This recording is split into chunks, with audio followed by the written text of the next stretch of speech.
Hi guys, कैसे हो आप सब लोग। आप लोग का बहुत बहुत स्वागत है हमारी series the most haunted places in the world के। एंड आज हम लोग बताने वाले हैं the second most haunted place.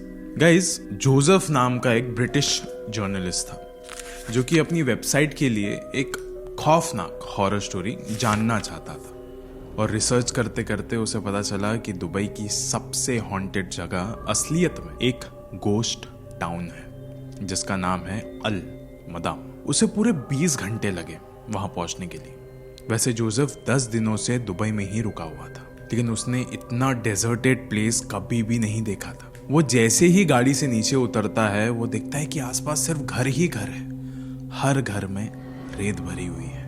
हर जगह घूमता है वो, हर एक इमारत दिखता है, लेकिन उसको कुछ भी समझ नहीं आता है। शाम के 5 बज रहे थे। अभी उसे ऐसा लग रहा था कि शायद घर चले जाना ही बेहतर होगा, यहाँ पे तो कुछ है नहीं। फिर वो देखता है कि एक घर के आंगन में तकरीबन 19-20 साल का एक लड़का खड़ा था। वो जल्दी से उससे जाके पूछता है कि आप यहाँ पे क्या कर रहे हो। वो लड़का कहता है कि मैं यहाँ पे अक्सर आता जाता रहता हूँ, मेरे ऊँटों को पानी पिलाने के लिए वगैरह आता जाता रहता हूँ, लेकिन आप ऐसी खंडर जगह पर क्या कर रहे हो।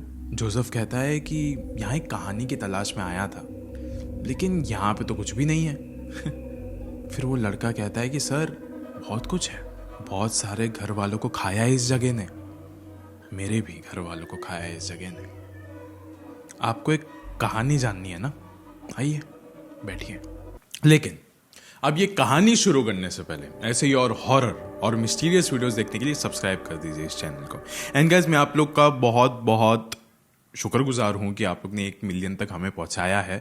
लेकिन हमारा जो एम है वो 1 मिलियन तक है ही नहीं। हम यही चाहते हैं कि हमेशा लोग हमारे साथ जुड़ते ही जाए, यही हमारा एम है। तो प्लीज़ सब्सक्राइब कर दीजिए इस चैनल को। अब ये कहानी शुरू होती है। और एक बहुत ज़रूरी बात गाइस, हम लोग के सारे वीडियोस आपको स्पॉटिफाई पे भी देखने के लिए मिलेंगे, सुनने के लिए मिलेंगे एक्चुअली। अगर आप कहीं पे बाहर जा रहे हो, अगर आप ट्रैवल कर रहे हो, ऑफ कोर्स ट्रैवल करते समय, ड्राइव करते समय आप कुछ भी ना देखो तो वो ज़्यादा बेटर है आपके लिए। तो इससे बेहतर है कि आप स्पॉटिफाई पे हमारे सारे पॉडकास्ट सुन सकते हो, वहाँ पे सब कुछ अवेलेबल है। और हाँ, हम लोग हर Monday to Monday new episodes भी वहाँ पे डालते रहते हैं। तो स्पॉटिफाई पे जाके बस सर्च करिए स्टोरीज बाय अमान पारकर, मैं आपको वहीं पे मिलूंगा।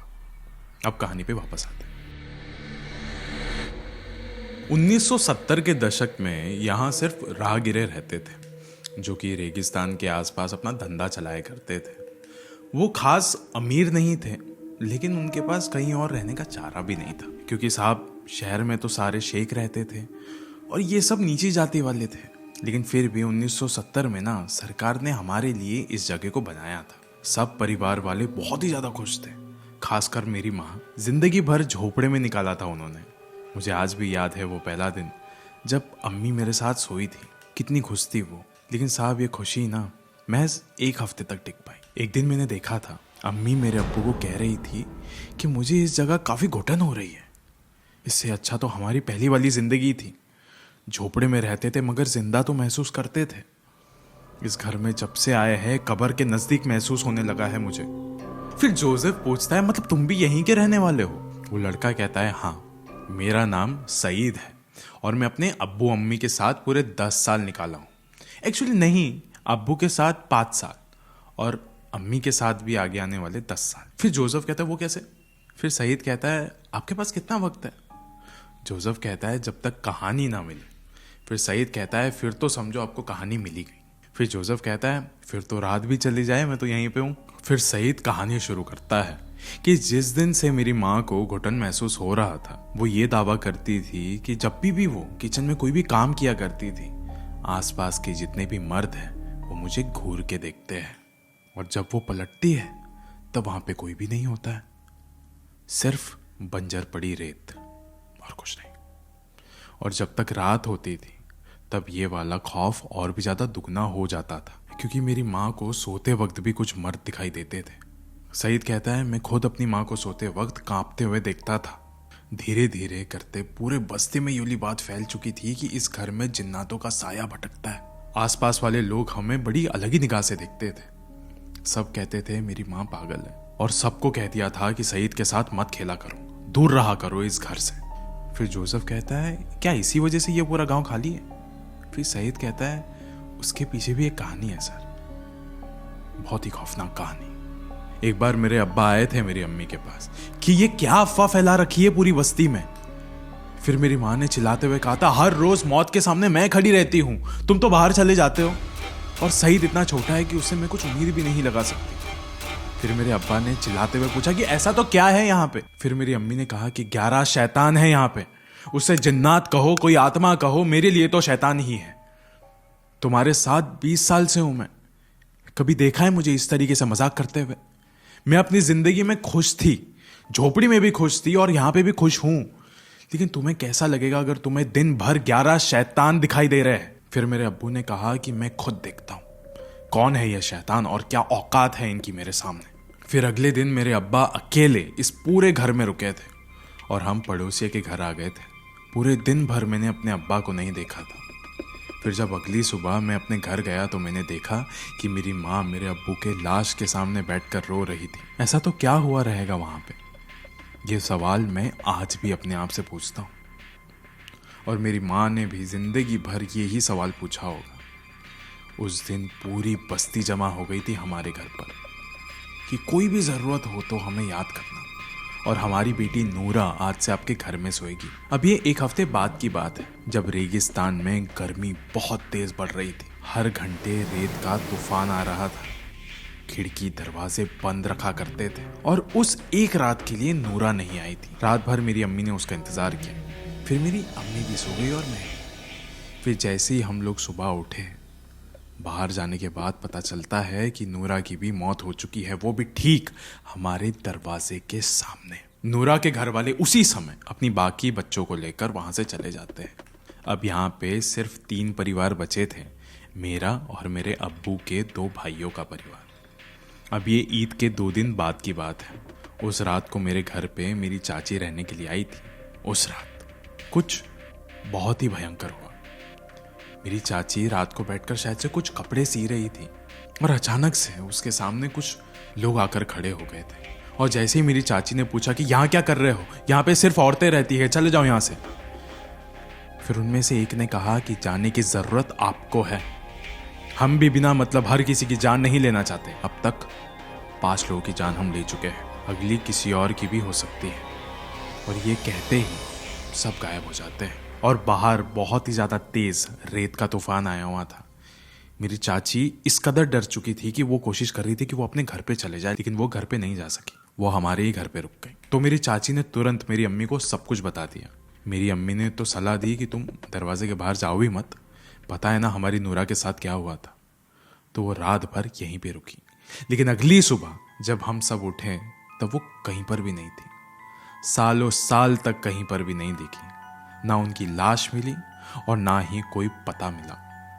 हमने पुलिस में कंप्लेंट भी दाखिल करी थी, लेकिन वो कहीं पे भी नहीं मिली, मानो गायब हो गई वो मेरी चाची।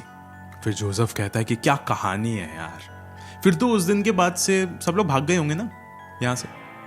फिर सईद कहता है कि सही कह रहे हो आप, सब लोग चले गए यहाँ से, सिर्फ हम दोनों को छोड़कर। मेरी अम्मी ने कहा कि तुम्हारे अब्बू की महक आती है यहाँ पर, उन्हें छोड़कर हम कहीं पर भी नहीं जाएंगे। तो मैंने भी उनकी बातें मान ली। ऐसे देखते ही देखते कुछ महीने गुजर गए, और एक रात कुछ ऐसा हुआ कि मुझे खुद को लगने लगा कि जो इतने सालों से चीज़ें चल रही है वो सच है। मैं एक बार अपने ऊँट को लेकर घर देरी से पहुंचा, तब मैंने देखा कि मेरे चाचा के घर पे, जो कि बंद पड़ा हुआ है कई समय से, वहां पे कुछ लोग भटक रहे थे। जब मैंने अंदर जाकर देखा तो कुछ लोग दीवारों के पीछे छिपे हुए थे, लेकिन उनका जो कद था वो बहुत ऊंचा था, मतलब आम इंसान से दुगने थे वो लोग, और मानो उनके जिस्म से इत्तर की महक आ रही थी। और जितनी बातें हमने जिन्नातों के बारे में सुनी है, उससे ये चीज साबित हो जाती है कि ये बस्ती इंसानों से ज्यादा जिन्नातों की है। लेकिन फिर भी मैं यहाँ से नहीं निकला। मेरी अम्मी की भी मौत भी कुछ 1 साल बाद हो ही गई थी। मेरी माँ भी कितना सहन करती है सारी चीज़ें। हर रोज़ शैतान दिखते थे उसे, हर रोज़ नया निशान होता था उसके बदन पे। ना जाने कितना कुछ सहा रहेगा उसने। उसके बाद से मैं अकेला पड़ गया, फिर अपने आप का ध्यान देने लग गया, वक्त का पता ही नहीं चला। और आप जैसे लोग तो आते जाते रहते, फिर जोसेफ कहता है भाई ये कहानी तो मिलियंस ऑफ व्यूवर्स देखेंगे यार, तुझे कुछ पैसे चाहिए? फिर सईद कहता है बस दुआ में मुझे याद रखिए। और फिर जोसेफ अपने टैक्सी वाले को कॉल करता है और वो कुछ देर बाद वो टैक्सी वाला आ भी जाता है। और जैसे ही जोसेफ जाके टैक्सी में बैठता है, वो बैठने से पहले चिल्लाते हुए एक सवाल पूछता है, सईद ये कहानी कितने साल पुरानी है? फिर वो जवान आदमी पलट कर कहता है पता नहीं, होगी कुछ 40-50 साल पुरानी। फिर जोसेफ पलट कर कहता है ठीक है भाई, आता रहूंगा। फिर वो टैक्सी वाला ड्राइवर कुछ वक्त बाद जोसेफ से पूछता है इतने रात को किससे बात कर रहे थे? जोसेफ कहता है भाई आप जिस जगह पर आए हो ना वो हॉन्टेड है, 50 साल से हॉन्टेड है। और वो उसको फिर पूरी कहानी बताता है यहाँ पे आने से अब तक कि ये सारी चीज़ें यहाँ पर हुई है। फिर वो ड्राइवर पूछता है किसने बताई ये कहानी? फिर जोसेफ कहता है उसी छोटे लड़के ने जिसके आसपास ये सारी चीज़ें हुई है। फिर वो ड्राइवर कहता है अच्छा मजाक कर लेते हो सर, वो लड़का छोटा भी है और ये कहानी 50 साल पुरानी भी है सर, अगर वो जिंदा होता तो बूढ़ा नहीं हो गया होता। और जब मैंने देखा था पीछे पलट कर तो वहाँ पे कोई भी नहीं था। किससे बात कर रहे थे कब से? शराब वगैरह तो नहीं पी रखी है आपने? और जब ड्राइवर ने पीछे देखा तो जोसेफ सदमे में एकदम रुक सा गया था, मानो उसको सांप सूंघ गया हो। मतलब क्या समझ रहे हो? सईद भी कभी जिंदा नहीं था, लेकिन उसकी आत्मा वक्त ब वक्त हर किसी को इस जगह की याद बताती रहती है। और ये बातें पूरी दुबई में जब फैली तब से इस जगह को दुबई की मोस्ट हॉन्टेड प्लेस माना जाता है और दुनिया की दूसरी हॉन्टेड जगह। अब अंत में मैं आपसे बस इतना ही कहना चाहूंगा कि इंतजार करिए अगली कहानी का। मेरा नाम है अमान पारकर और मैं मिलूंगा आपको the most haunted place of the world के साथ। शुक्रिया।